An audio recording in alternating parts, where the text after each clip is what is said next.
하나님 아버지, 새 아침을 감사합니다. 하나님 앞에 기도함으로 하루를 시작하기 원합니다. 성령께서 말씀하여 주시고 깨닫게 하옵소서. 예수님 이름으로 기도드립니다. 아멘. 찬송가 488장 하나님께 찬양드립니다. 이 몸의 소망 무언가 우리 주 예수뿐일세. 우리 주 예수밖에는 믿을 리 아주 없도다. 주 나의 반석이시니 그 위에 내가 서리라. 그 위에 내가 서리라. 무섭게 바람 부는 밤 물결이 높이 설렐 때 우리 주 크신 은혜에 소망에 닿을 줄이라. 주 나의 반석이시니 그 위에 내가 서리라. 그 위에 내가 서리라. 세상에 믿던 모든 것 끊어질 그날 되어도 구주의 언약 믿사와 내 소망 더욱 크리라. 주 나의 반석이시니 그 위에 내가 서리라. 그 위에 내가 서리라.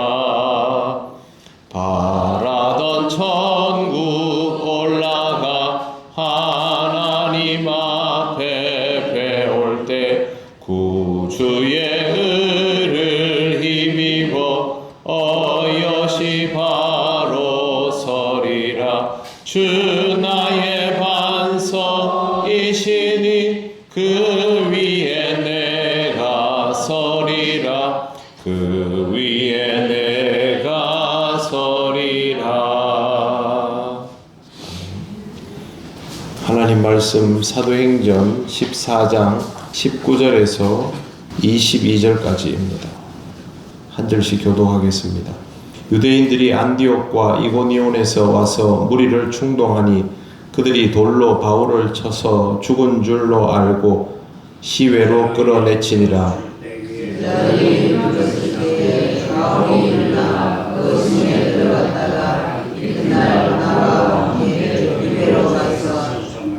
복음을 그 성에서 전하여 많은 사람을 제자로 삼고 루스드라와 이고니온과 안디옥으로 돌아가서 제자들의 마음을 굳게 하여 이 믿음에 머물러 있으라 권하고, 또 우리가 하나님의 나라에 들어가려면 많은 환난을 겪어야 할 것이라 하고. 아멘.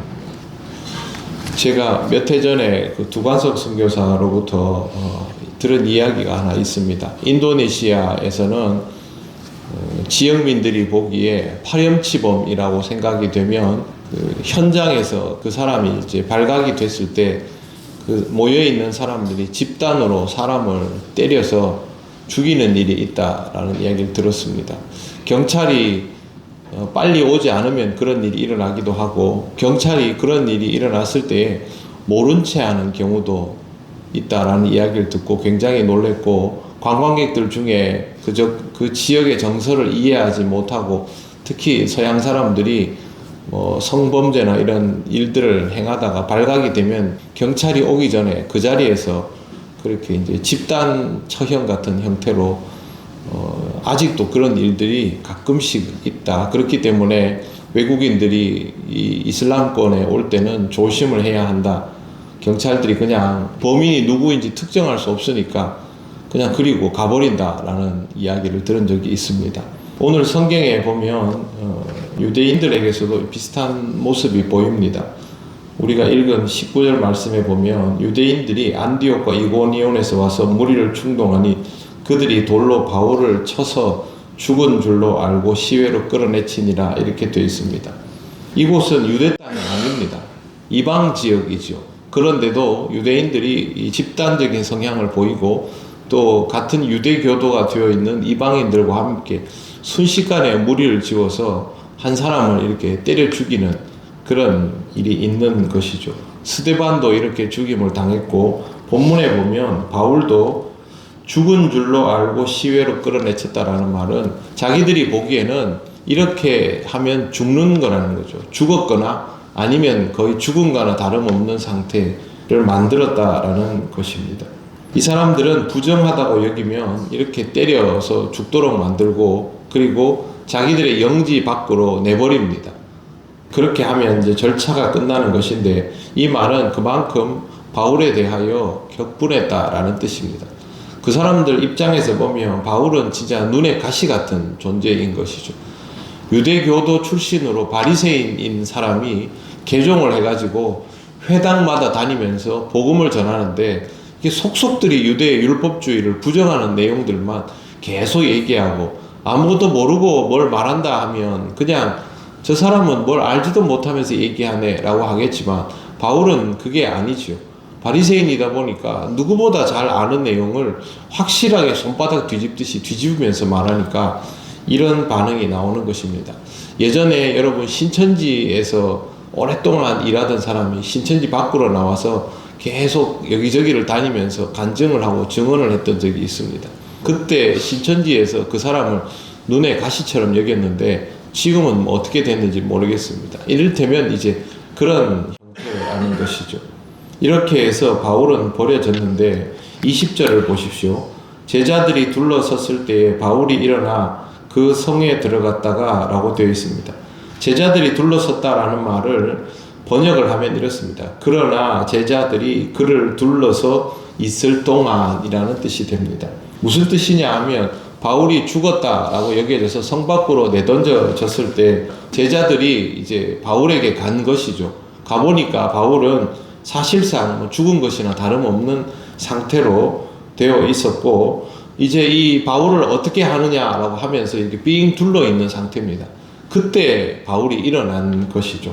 바울이 일어났다라는 표현의 동사는 아티스테미인데 그냥 누워서 일어났다 해도 사용이 되고 있지만, 성경에 보면 죽은 사람이 다시 살아났다라는 단어에도 똑같은 단어가 쓰여지고 있습니다. 어떻게 된 것일까? 진짜 숨이 넘어가려고 했던 것인가 아닌가는 우리는 모르지요.